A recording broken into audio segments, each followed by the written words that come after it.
ৰাইজ আজি আহিছোঁ মই এখন মাজুলী বুলি পিয়ৰ এছামিজ থালি পোৱা এখন হাতৰ হোটেল। তো ইয়াতে গৈ পেলাই বহুত টেষ্টি খানা বনাই বুলি শুনিছোঁ। তো বলক ভিতৰলৈকে গৈ স্পেচিয়েল থালি অৰ্ডাৰ কৰোঁ। এয়া মাজুলীৰ মেনু হয় এখন, চাব পাৰে ইয়াতে এনেকুৱা আহিছে। আপোনালোকে নিজে আহি চাই যাব, মই জাষ্ট এনে এটা ওপৰে পৰা দেখাইছোঁ। ইয়াতে আপুনি স্পেচিয়েল পাব মাজুলী স্পেচিয়েল পৰ্ক থালি 390 আৰু আছে কিবা কিবি বহুত। আপোনালোকে নিজে আহি পেলাই চাই ল'ব ইয়াৰ পৰা। এয়া চাব পাৰে স্পেচিয়েল থালি আহি গ'ল।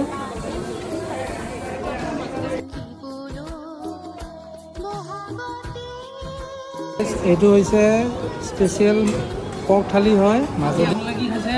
মই ডাক থালি খাইছোঁ।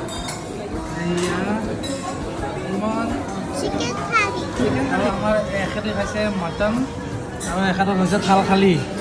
মানে কি আৰু কিমান অৰ্ডাৰ কৰিম, তো সেইটো কাৰণে ভাবিছোঁ কি ইয়াৰ পৰা অলপ ভগাই মেলি মিলি খাই লওঁ। এইটো টোপোলা চাউল অৰ্ডাৰ কৰিছোঁ, তো টেষ্টটো কৈ আছোঁ ৰ'ব মই আপোনালোকক।